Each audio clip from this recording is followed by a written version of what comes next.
আসসালামু আলাইকুম, আমি মোহাম্মদ সোহেল। আজকে হাজির হয়েছি নতুন একটা ইন্টারেস্টিং বিষয় নিয়ে। সেটা হচ্ছে আমরা যখন মহাবিশ্ব পড়তে যাই, তো মহাবিশ্ব নিয়ে ম্যাক্সিমাম টাইম একটা কোশ্চেন হয়ে থাকে যে আপনার উত্তর গোলার্ধের বৃহত্তম রাত বা ক্ষুদ্রতম দিন, এই বৃহত্তম ক্ষুদ্রতম দিন রাত কোনটা সমান, এগুলো নিয়ে কোশ্চেন হয়ে থাকে। ম্যাক্সিমাম টাইম এগুলো আমরা গুলাই ফেলি। তো আসলে আজকে আমরা এই একটা ট্রিক্স শিখাই দিবে। এই ট্রিক্স এর মাধ্যমে আমরা যে কোন মানে উত্তর গোলার্ধে কখন হচ্ছে দীর্ঘতম রাত, কখন ক্ষুদ্রতম রাত, কখন হচ্ছে দিন রাত সমান হবে, সবকিছু আমরা এক ক্লাসের মাধ্যমে সম্পূর্ণ কভার করবো। আমাদের সাথে ক্লাসটা দেখতে থাকেন, আপনি এরপর আর কখনো ভুলবেন না। দেখেন, এখানে হচ্ছে আমি মহাবিশ্বের একটা চিত্র আর্ট করছি। এটা হচ্ছে আমাদের, মনে করেন যে এটা আমাদের পৃথিবী। হ্যাঁ, তো আমাদের এটা মনে করেন একটা পৃথিবী। তো আমাদের পৃথিবী, দেখেন পৃথিবী হচ্ছে, আমরা জানি 360 ডিগ্রি, পৃথিবীর পরিধিক হচ্ছে 360 ডিগ্রি। হ্যাঁ, তো এই পৃথিবীর মূল মাঝখান দিয়ে, ধরেন পৃথিবীর মাঝখান দিয়ে একটা রেখা গেছে। হ্যাঁ, এই পৃথিবীর মাঝখান দিয়ে রেখা যে আমরা, আচ্ছা আরেকটা বিষয় খেয়াল রাখেন, আমরা কিন্তু জানি মানচিত্রের বা ম্যাপের উপরের দিকে হচ্ছে কি, ম্যাপের উপর দিকে হচ্ছে উত্তর, নিচের দিকে হচ্ছে দক্ষিণ, তাই না? উপরের দিকে উত্তর, নিচের দিকে দক্ষিণ, এবং ডান পাশে যেটা সেটা হচ্ছে পূর্ব, আর বাম পাশে যেটা হচ্ছে পশ্চিম। হ্যাঁ, তাহলে পূর্ব, পশ্চিম, উত্তর, দক্ষিণ, এটা তো বুঝতেছেন। হ্যাঁ, তাহলে দেখেন আমরা হচ্ছে কি করছে, জাস্ট পৃথিবীটারে আপনার হচ্ছে আপনার পূর্ব থেকে পশ্চিম থেকে, পূর্ব থেকে পশ্চিম দিকে দুইটি অংশে বিভক্ত করেছে, উত্তর এবং দক্ষিণ অংশে বিভক্ত করা হয়েছে। এই যে রেখাটা গেছে না, এটাকে বলা হয় কি, নিরক্ষরেখা। হ্যাঁ, এটা একটু মনে রাখবেন, এটাকে বলা হয় নিরক্ষরেখা।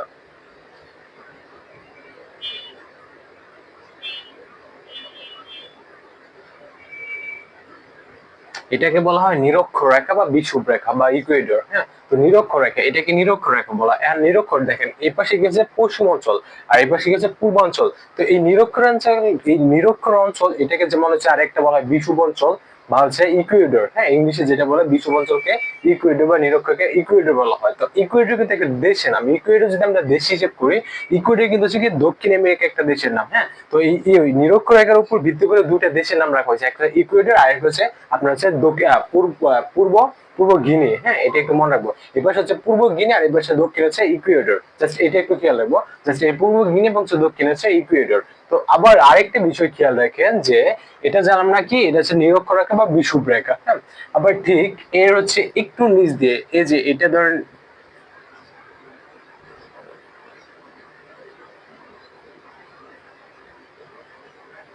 এটাকে কিন্তু আমরা আবার অক্ষরেখাও বলতে পারি। হ্যাঁ, এটাকে আবার আমরা হচ্ছে অক্ষরেখাও বলতে পারি।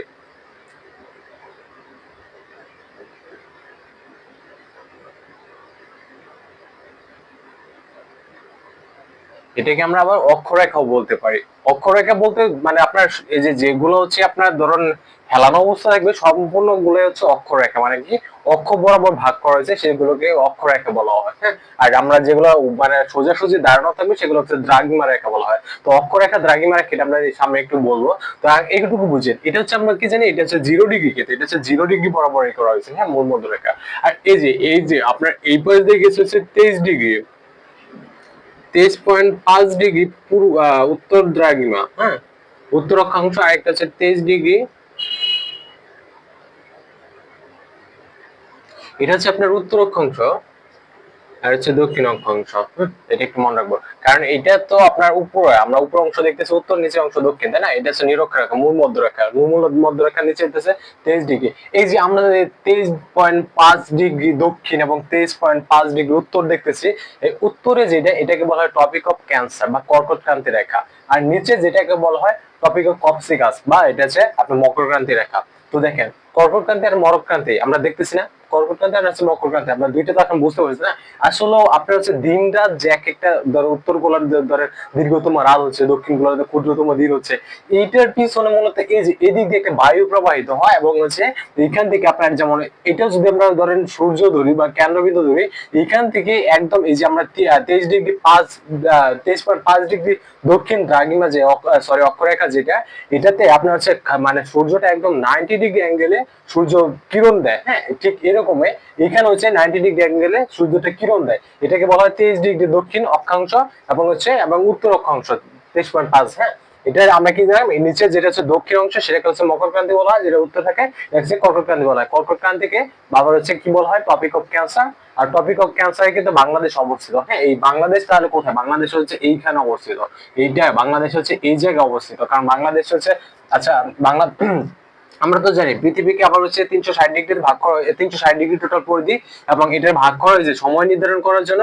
এই যে পৃথিবীর জাস্ট মাঝখান দিয়ে মূল মধ্যভাগ দিয়ে এটা ভাগ করা হয়েছে, এটাতে ভাগ করা হয়েছে। এটা ভাগ করে এই পাশে হচ্ছে আপনার 180 ডিগ্রি পূর্ব এবং 180 ডিগ্রি পশ্চিম, এটা দিয়ে ডিভাইড করেছে। এটাকে দ্রাঘিমা রেখা বলা। হ্যাঁ, এটাকে দ্রাঘিমা রেখা বলা। এখন দেখেন আমরা এটুকু তো বুঝছি, তাই না? এটুকু যদি বুঝে থাকি, এখন দেখেন আমরা সামনের দিকে যাই যে কিভাবে দিন রাত আমরা কাউন্ট করবো, যে একটা উত্তর গোলার্ধে দীর্ঘতম দিন রাত একটা বিষয় আছে না। তো দেখেন আপনি জাস্ট এখানে আমার সাথে একটু খেয়াল দেখেন, জাস্ট আপনি এই কয়েকটা ওয়ার্ড মনে রাখবেন, যেমন হচ্ছে 21, 21, 22, 23। এই চারটা বিষয় খেয়াল রাখেন, 21, 22, 23, চারটা বিষয় খেয়াল রাখেন। চারটা বিষয় দেখেন, আমরা যদি একটা বিষয় হিসাব করি, আমরা হচ্ছে তখন এটা এখানে 21, 21, 22, 23 এইখানের মধ্যে সবচেয়ে বড় ওয়ার্ড কোনটা, সবচেয়ে বড় হচ্ছে কোনটা? আপনার হচ্ছে 23 হচ্ছে সবচেয়ে বড় ওয়ার্ড না, মানে সংখ্যা হচ্ছে সবচেয়ে বড় সংখ্যা কোনটা? 23। এখন আপনি হিসাব করেন, যদি আমরা হচ্ছে জানুয়ারি, আপনার হচ্ছে যদি ইংলিশ মাস কাউন্ট করি, ইংলিশ মাসের সর্বশেষ বা সবচেয়ে বড় সর্বশেষ মাসটা কোনটা? সর্বশেষ মাস হচ্ছে কোনটা? ডিসেম্বর না? তাহলে আপনি এখানে জাস্ট ডিসেম্বর লেখেন। সর্বশেষ মাস কি ডিসেম্বর না? আর ডিসেম্বর হতে সর্বশেষ মাস। হ্যাঁ, এখন সর্বশেষ মাস যদি ডিসেম্বর হয়, এখন এতে দেখেন শেষ মাস আসলাম। এখন আমরা এটা জানুয়ারি থেকে কাউন্ট করব, প্রতি 3 মাস অন্তর অন্তর আমরা মাসগুলো বসাবো। এখন জানুয়ারি থেকে আপনি কাউন্ট করেন। হ্যাঁ, আপনি যদি এখন জানুয়ারি থেকে কাউন্ট করেন, দেখেন জানুয়ারি, ফেব্রুয়ারি, মার্চ, মার্চ না, এই 3 মাস হচ্ছে মার্চ, জানুয়ারি, ফেব্রুয়ারি, মার্চ। তো এখানে আপনি জাস্ট মার্চ লেখেন। হ্যাঁ, এখানে জাস্ট মার্চ লেখেন, মার্চ লেখেন, আবার 3 মাস আপনি কাউন্ট করেন। মার্চ, মার্চ, জানুয়ারি, ফেব্রুয়ারি, মার্চ, এপ্রিল, মে, জুন, আবার 3 মাসে কি হতেছে? জুন। আপনি এখানে জুন লেখেন। তারপর আবার 3 মাস করেন, জুলাই, আগস্ট, সেপ্টেম্বর। এই যে সেপ্টেম্বর, আপনি সরি,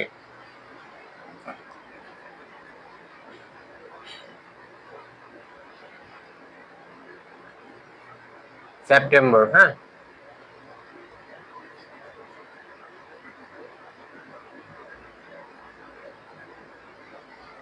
দেখেন আমরা আমাদের এখন মাসগুলো লেখা শেষ। 21শে মার্চ, 21শে জুন, আপনার 22শে সেপ্টেম্বর, এবং হচ্ছে কি আছে 23শে ডিসেম্বর। এখন দেখেন কোনটা ছোট বড় কেমন আমরা বুঝবো? দেখেন আপনি হিসাব করেন বাংলাদেশের, এটা আমরা সব, এটা আমরা কিন্তু বাংলাদেশের হিসাব করতেছি, বাংলাদেশের এটা। আর বাংলাদেশ আমরা জানি কোথায় করছে, বাংলাদেশ এখানে। আর এখানে যদি হয়, আমরা জানি এটা মূল মধ্য হয়ে গেছে, উপরে হচ্ছে উত্তর, নিচে হচ্ছে দক্ষিণ। তাহলে আমরা কোথায় আছি? আমরা হচ্ছে উত্তর অক্ষাংশ আছে, তাই না? এটা হচ্ছে বাংলাদেশের উত্তর অক্ষাংশ, তাই না?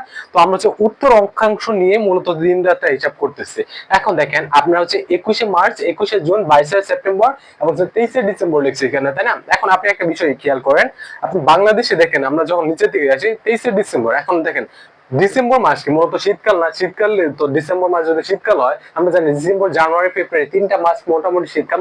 মোটামুটি বাংলাদেশ সবচেয়ে শীতলতম মাস হচ্ছে জানুয়ারি এবং ফেব্রুয়ারি। তারপর ডিসেম্বরে কিন্তু মানে শীত চলে আসে। হ্যাঁ, তো ডিসেম্বর যদি শীতকাল থাকে, দেখেন শীতকালে কি আমাদের দিনটা ছোট থাকে না? শীতকালে আমাদের দিনটা কিন্তু ছোট থাকে, তাই না? এই দিন যে ছোট থাকে, তাহলে অনেকে শীতকালে 23শে ডিসেম্বর, তাহলে 23শে ডিসেম্বর কি বল? বাংলাদেশের সবচেয়ে ছোট দিন হবে। হ্যাঁ, 23শে ডিসেম্বর ছোট দিন। দেখেন এখন একটা বিষয় হিসাব করেন, দিন যদি ছোট হয়, তাহলে আলটিমেটলি রাতটা কি হবে? দিন ছোট হলে রাতটা বড় হবে না? তাহলে 23শে ডিসেম্বর রাত বড়।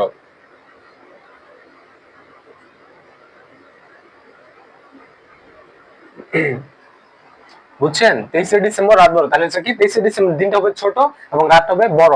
তারপর দেখেন আমরা যদি এক আচ্ছা, আমরা তো এখন শীতকালে গেলাম, এখন গরমকাল হিসেব করি আমরা। আচ্ছা, বাংলাদেশের সবচেয়ে গরমকাল কোনটা? বাংলাদেশের জুন, জুলাই, এই 2 মাস হচ্ছে সবচেয়ে গরমকাল না? আপনি দেখেন, আপনি যদি হিসাব করে দেখবেন যে গ্রীষ্মকাল বাংলাদেশের জুন, জুলাই, হ্যাঁ, যদি হচ্ছে আপনি গ্রীষ্মকাল হিসাব করেন, গ্রীষ্মকালে মাস কি? বাংলাদেশের গ্রীষ্মকাল হচ্ছে বৈশাখ জ্যৈষ্ঠ, তাই না? বৈশাখ জ্যৈষ্ঠ, আপনি বৈশাখ জ্যৈষ্ঠ, আপনি যে বাংলা মাসে যেটা হচ্ছে শুরু, বাংলা মাসে যেটা শুরু, ইংলিশ মাস সেটা অর্ধেক, মানে মাঝামাঝি সময় থেকে শুরু হয়। হ্যাঁ, তো বাংলাদেশের ইংরেজি মাস মাঝামাঝি কি? জুন না? তাহলে হচ্ছে আপনার জানুয়ারি, যদি আপনার যদি এখানে যদি যে আপনার বৈশাখ জ্যৈষ্ঠ হয়, তাহলে এখানে জুন চলে হবে, তাই না? তো দেখেন আমরা এখানে আছে কি 21শে জুন। এখন 21শে জুন যদি গ্রীষ্মকাল হয়, আমরা জানি গ্রীষ্মকালের দিনটা কি থাকে? গ্রীষ্মকালের দিনটা অনেক বড় থাকে না? তাহলে এই 21শে জুন কি হবে? সবচেয়ে বড় দিন হবে। হ্যাঁ, দেখেন সবচেয়ে, আর আমরা তো বলছি বড় দিন হলে কি হবে? রাতটা কিন্তু ছোট হবে। দেখেন রাতটা ছোট হলো। এখন বাকি থাকে কি আমাদের 21শে মার্চ এবং 21শে মার্চ এবং 22শে সেপ্টেম্বর থাকছে না? এটা দিন রাত সমান।